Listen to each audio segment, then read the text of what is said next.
Hi guys. So I recently made a video about what's the biggest problem on our earth, which is obviously unconsciousness. Obviously.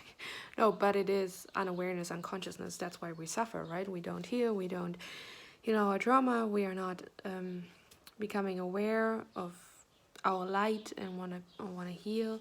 So we torment other people, we torment animals, we torment nature, we are completely disconnected from ourselves, from love, from compassion.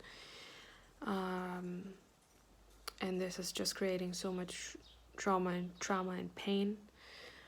Another big problem I think is that we aren't aware of energy.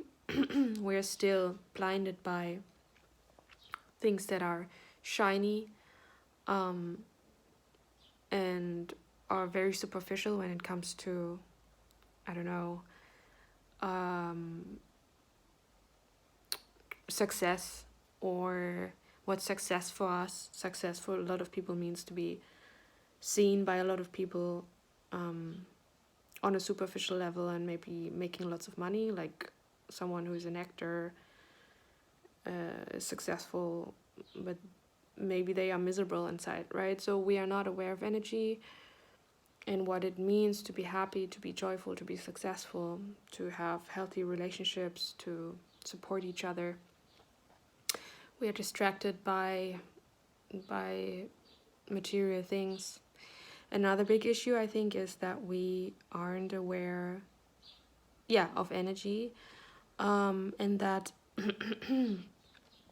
things like spirit attachments actually do exist, and that a lot of times, like in history, we would, blame women who are aware of nature and herbs. We would blame them, call them witches, and burn them, or we would put someone in the psychiatric clinic because they would hear voices,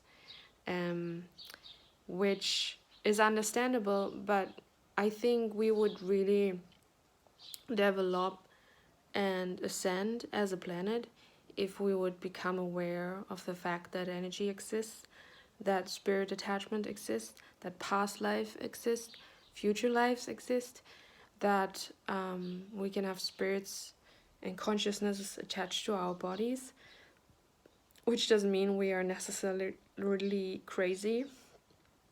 A lot of times, those most ascended, most aware, most conscious, most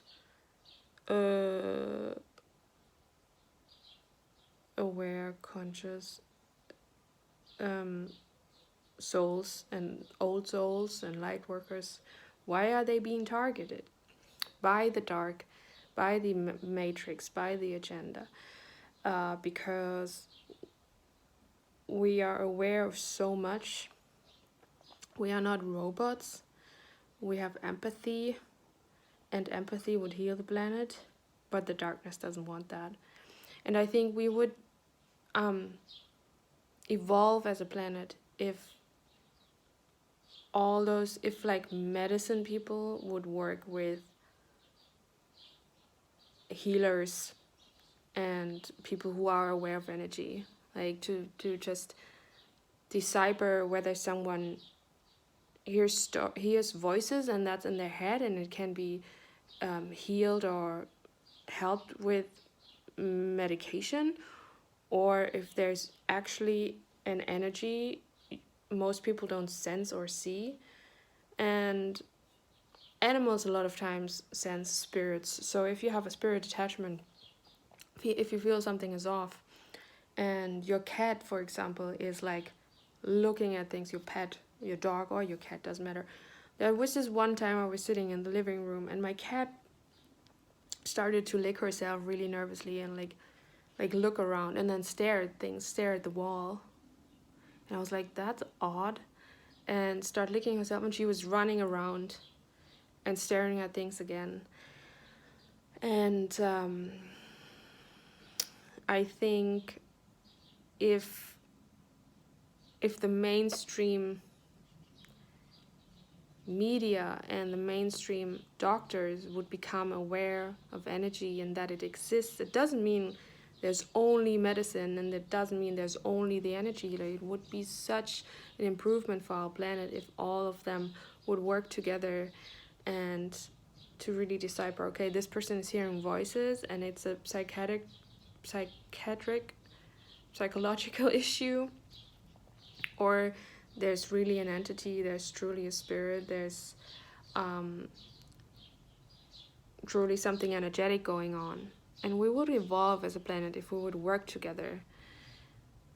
Because medicine, and medication, that all makes sense. But it also makes sense that there's an energetic world. A lot of times, most people are unaware of, but those people who are aware of are of great service for humanity, and we have to hear them out, and we have to see them and understand them, and know that they are here to help us evolve as a collective. So that's a huge issue, not seeing that there's an energetic world and just focusing on the physical 3D.